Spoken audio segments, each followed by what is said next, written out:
Oh, so I was up here today on KXRM, Fox 21, loving living local station here, local show here in Colorado Springs, and they had me up again talking about love and relationships for 2020. Asked me some questions about the people have, and just discussed, really what it is about love and communication and how to have healthy relationships this year. It was dope.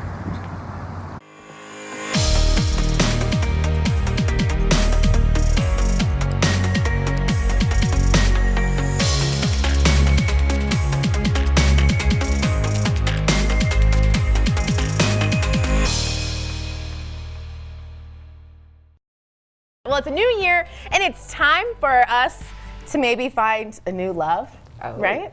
Who better to talk us through love and relationship in the new year than love and communication coach Brad Swanson? Yay!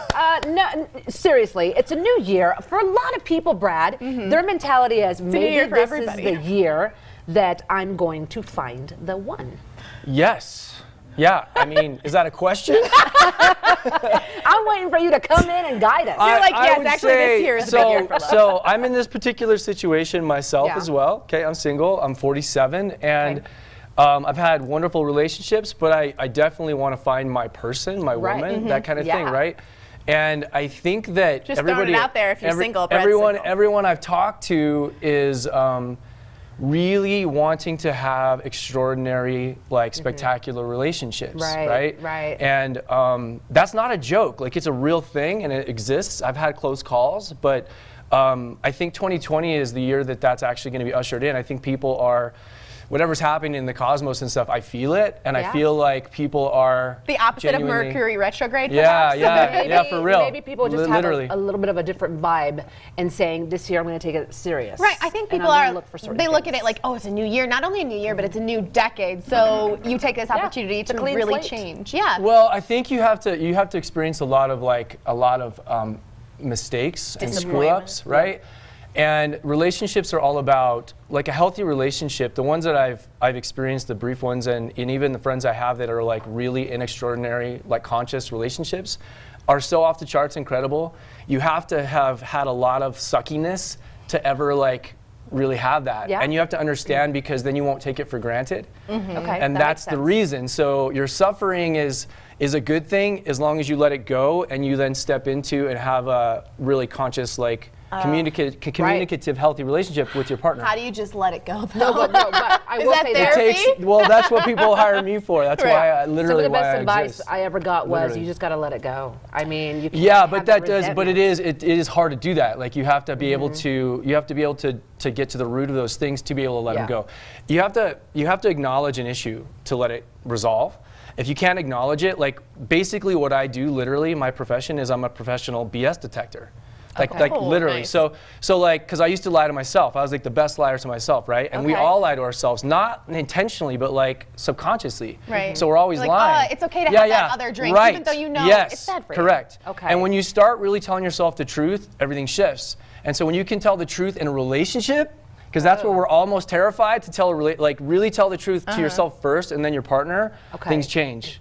Well, if you're vulnerable and you're open to someone, then then you're able to get hurt, and that's what people don't want to do. They want to stop themselves. But that's where love lives. Right. Yeah. That's where authentic love lives. And when you start playing in that realm, literally, it's like people. I've had so many clients recently who've had this happen, and they're all freaking out in excitement, literally in tears, because they're like, I didn't know this existed. I didn't know this kind of love existed. They couldn't get over that. And now they're being vulnerable, and now they're just blown open, and they're like, it's so. They're crying, this is the most amazing thing. And I'm like, I told you. I told you. Hey, we're going to help out a few people this morning. And we've got viewer questions that were submitted. So let's roll the first one and see what kind of advice you have for them this morning. Okay. This comes from Jesse. How can I sense red flags early on in a relationship? I love this one. Well, that's easy. I mean, just pay attention, right? I mean, red flags are, if you have things from the past that have really affected you, and you have a pattern of those things showing up, and they keep showing up,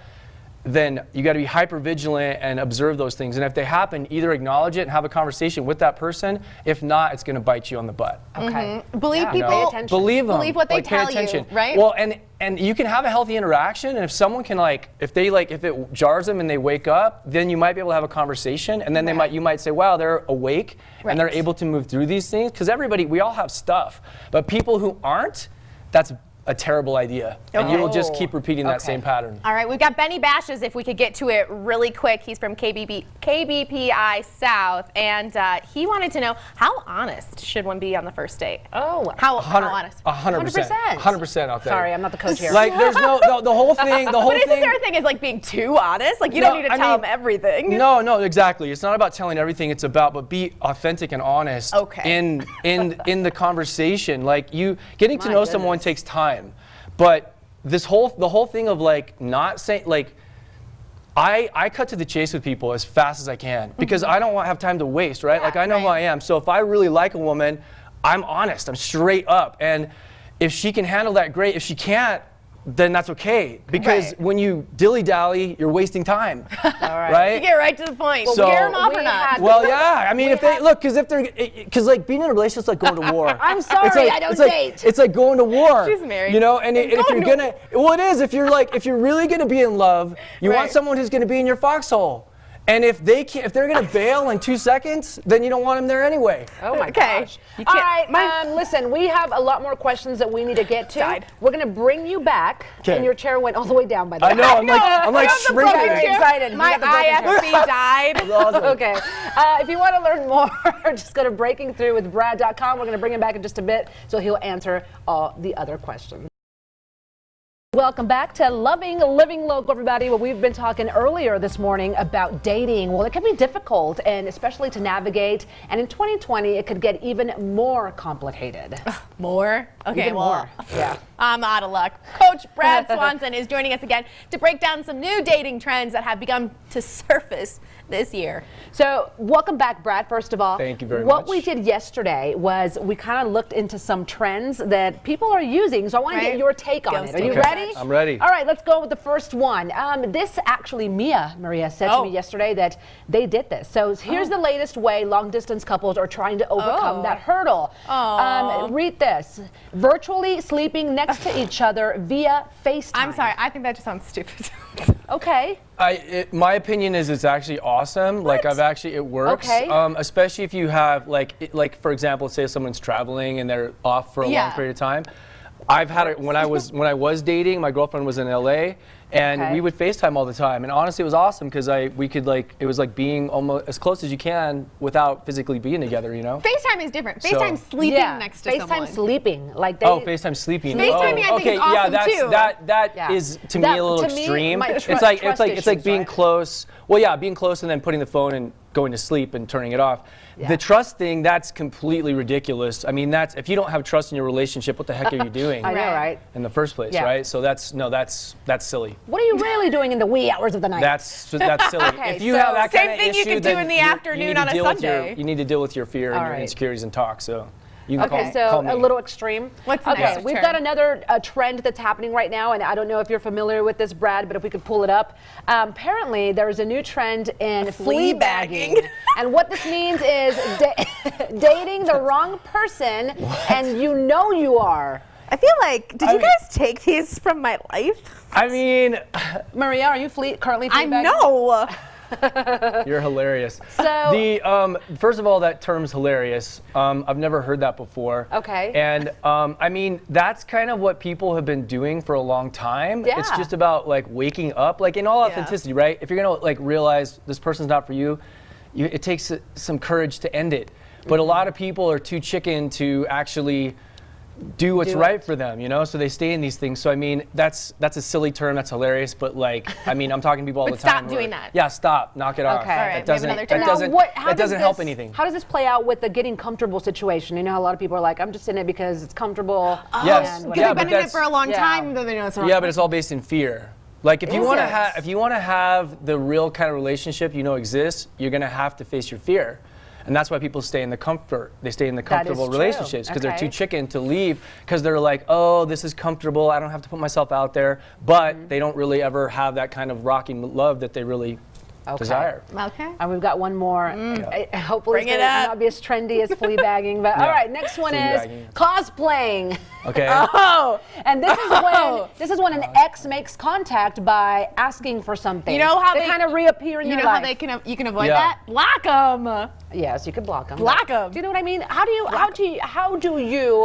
What do you do when an ex comes back and says, "Oh, hey, you know"? It depends on the situation. Okay. Like if it's something that ended in a way that where there wasn't healthy boundaries, then it's really good to have healthy boundaries with that person. And sometimes that's the test. That's the reason they come back into your space is because it's like life is going, hey, are you going to have a healthy boundary? Got it. If you already have that and you're already okay and you're healed, then you could say, okay, fine, like whatever, right? Because the more you come from love and not anger or resentment, Okay. then you carry that into your other relationships. So it's about healing. All right. Yeah. Well, I tell just me block how you- them. Tell me how you feel about Blocking is not cosplaying. effective, Maria. It's not It effective. is. You never have to You talk are to No, them mean again. it's not effective. I am. Blocking is very hurtful. I mean, unless the person's really out of their mind, I then do block my husband all the time. fantastic. She does for like hours at a time. What do you mean you block him? Because he's annoying, and I'm like, I'm just gonna block you. It just goes for You a block few him hours. on the phone or on And the then he's face? like, "Did you block me again?" I'm like, "Yeah." That's All right. You're gonna get in trouble That's again. But you hilarious. can always For a long go time. for more information to heal. You can go to breakingthroughwithbrad.com.